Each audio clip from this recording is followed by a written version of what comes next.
அமெரிக்காக்காரர் 2 countries வந்து tariff வச்சான். அந்த 2 கண்ட்ரி டாரிஃப் வச்சனால ரொம்பவே பாதிப்பு ஏற்படும் அப்படின்னு உலக அளவுல சொன்னாங்க. அப்படி அந்த 2 கண்ட்ரிஸ்க்கும் பாதிப்பு ஏற்பட்டுச்சு அப்படின்னு கேட்டீங்கன்னா கம்ப்ளீட் ஆப்போசிட் ஆனது. இந்தியாவுக்கு 6.7 growthம் சைனாக்கு 4.65 growthம் ஏற்பட்டு. இந்த யார் சொன்னாங்க அப்படின்னா இன்டர்நேஷனல் மானிட்டரி ஃபண்ட் IMF சொல்லியிருக்காங்க. இந்த அளவுக்கு வந்து growth ஏற்பட்டதுக்கான ரீசன் என்ன அண்ட் அமெரிக்காவுக்கு ஏற்பட்ட நஷ்டங்கள் என்ன? இது அமெரிக்காவுக்கு லாபமா இருக்கும் அப்படின்னு நினைச்சாங்க. அமெரிக்காவுக்கு மிகப்பெரிய லாஸ் ஏற்பட்டுச்சு.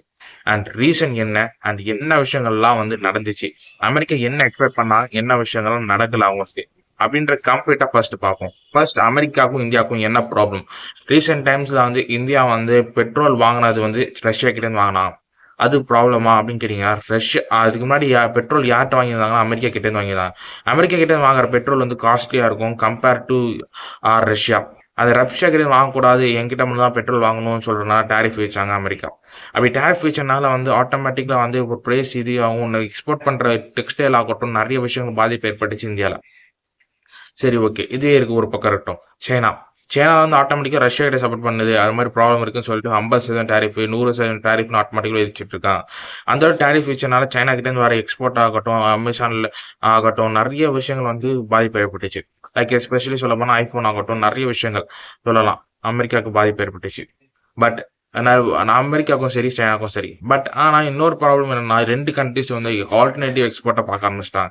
லைக் வந்து அமெரிக்காவுக்கு மட்டும் தான் அனுப்பணும், அமெரிக்கா மட்டும் தான் இருக்கணும் அப்படின்ற மாதிரி மென்டாலிட்டி இருக்கும்போது உலக அளவில் வந்து எங்கெல்லாம் வந்து ஒரு ஷார்ட்டேஜ் இருக்கோ லைக் அமெரிக்காக்கு ஆல்டர்னேட்டிவ் என்னென்ன கண்ட்ரிஸ்லாம் இருக்கு அப்படின்னு பார்க்க ஆரம்பிச்சாங்க.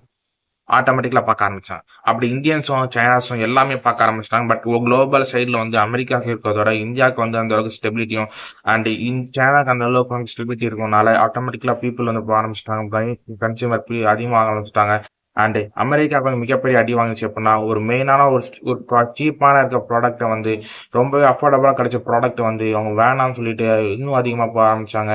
அண்ட் ரொம்ப பெரிய இன்ஃபுலேஷன்ஸ் வந்துச்சு, ரொம்ப பெரிய ப்ராப்ளம் ஆயிடுச்சு.